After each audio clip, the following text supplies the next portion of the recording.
students, in the final topic we are talking about qualitative tools of money supply.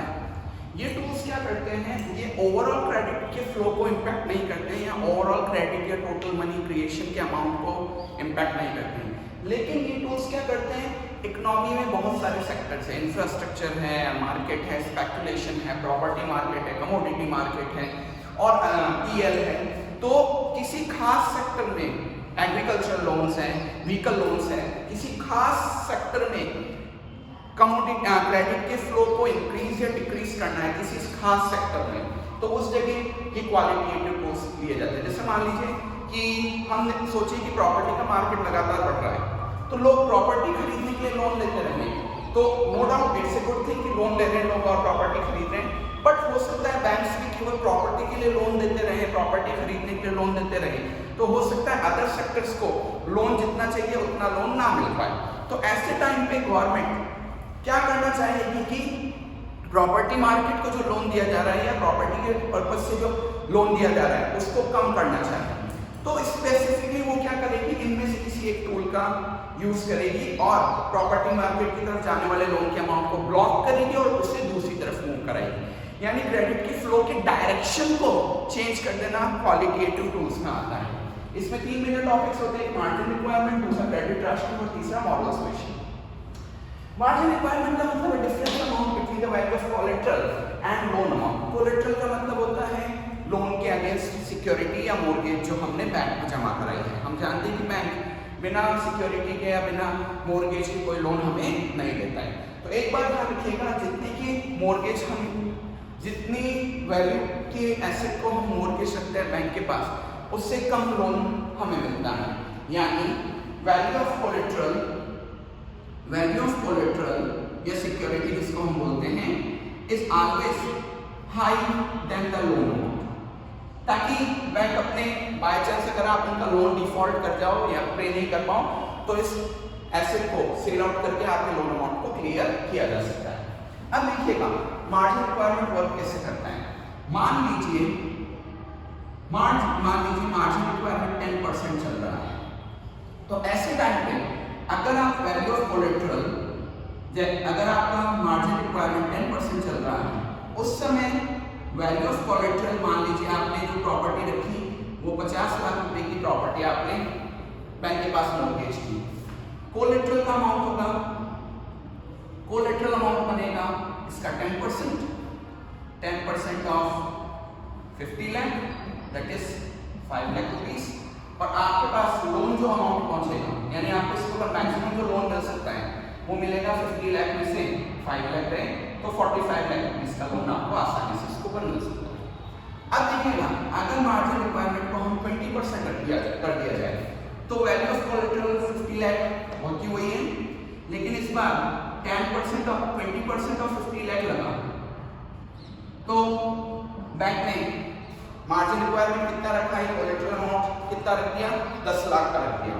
ठीक है, इसको समझ जाते हैं वापस से। देखिएगा 50 लाख का आपका वैल्यू था जो आपने कोलेटरल रखा, 10% का मार्जिन रिक्वायरमेंट रखना था, 10% का मार्जिन रिक्वायरमेंट रखना है कि मतलब मार्जिन अमाउंट कितना रहेगा 5 लाख, यानी 5 लाख रुपए का डिफरेंस होना चाहिए कम से कम आपके लोन अमाउंट में और प्रॉपर्टी के अमाउंट में। तो मैक्सिमम इसके ऊपर आपको लोन कितना मिलेगा 45 लाख का।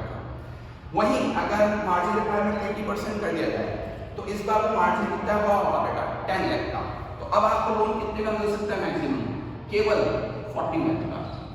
तो आप खुद देख लीजिए जैसे मार्जिन रिक्वायरमेंट इंक्रीज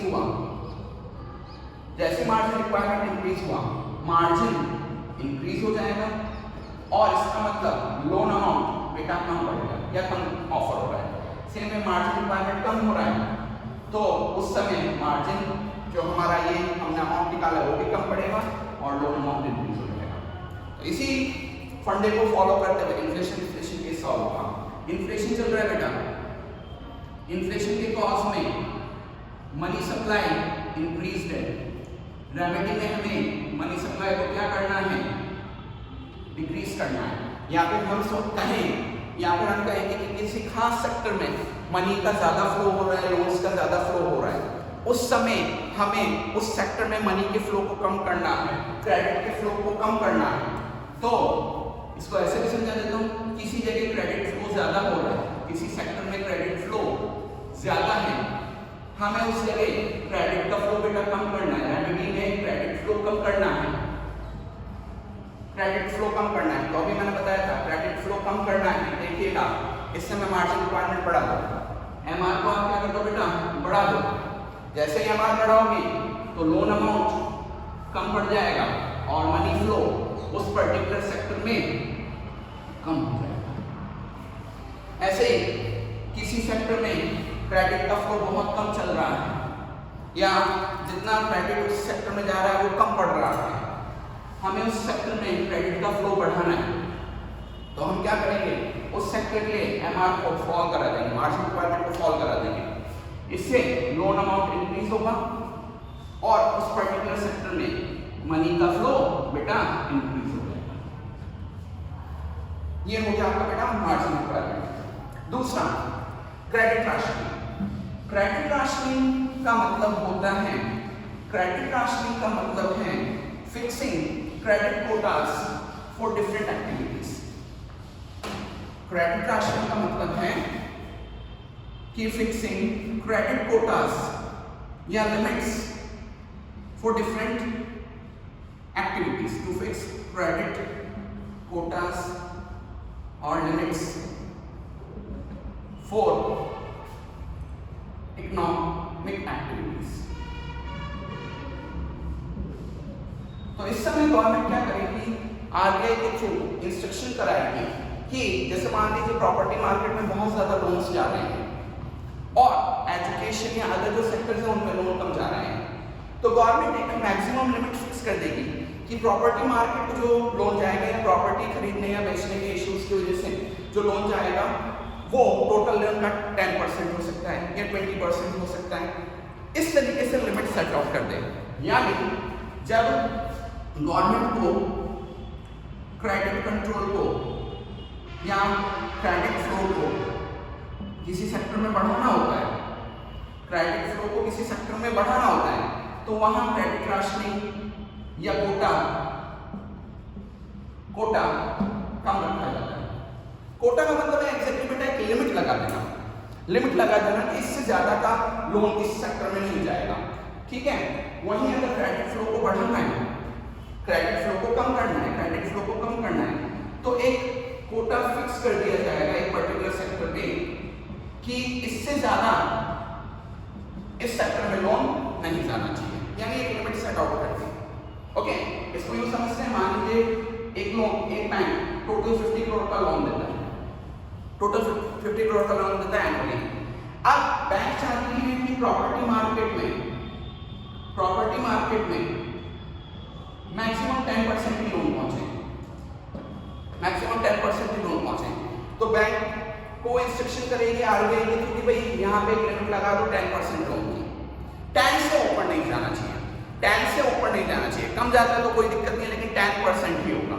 जबकि अगर वो प्रॉपर्टी मार्केट में लोन को अमाउंट को बढ़ाना चाहती है तो वो कहेगी कि जाने दो, फ्री लोन जाने दो। फ्री लोन का जाने का मतलब है कोई लिमिट नहीं है, जितनी मर्जी है उतना लोन दे सकते हैं। यानी राशनिंग तब लगाई जाती है या क्रेडिट राशनिंग के हिसाब से कोटास तब फिक्स किए जाते हैं जब किसी सेक्टर में जरूरत से ज्यादा लोन जा रहे हो और उसको ब्लॉक करना हो। देखिएगा इसमें एक बात है कि अगर किसी सेक्टर में कम फ्लो हो रहा है तो वहां बैंक को इंस्ट्रक्शन दिए जा सकते हैं कि भाई आप मनी को इधर भेजो, लेकिन मनी तब भेज पाएंगे जब कोई लोन लेना चाहेगा। तो इसमें ये बात की ध्यान रखनी है।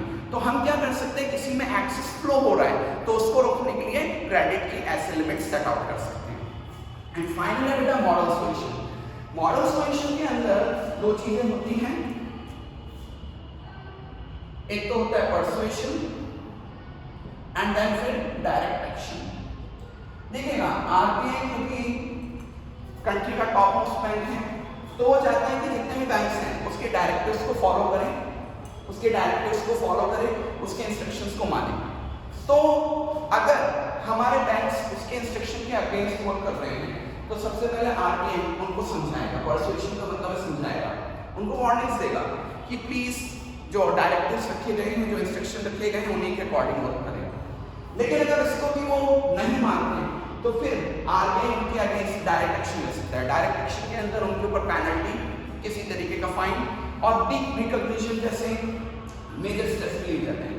डी रिकॉग्निशन का मतलब होता है कि उस पर्टिकुलर बैंक का लाइसेंस कैंसिल हो सकता है और आरबीआई एक इंफॉर्मेशन पब्लिक मार्केट में या न्यूज़पेपर्स के थ्रू अप्रूव पहुंचा सकता है कि ये बैंक अब आरबीआई के अकॉर्डिंग वर्क नहीं कर रहा है, तो इसके अंदर ट्रांजैक्शन ना करें। और इसके बावजूद भी अगर पब्लिक उस बैंक के साथ ट्रांजैक्शन करती है तो पूरा पब्लिक के रिस्क पे होता है, यानी उस पर्टिकुलर बैंक को बैंकिंग फैमिली से आउट कर देना।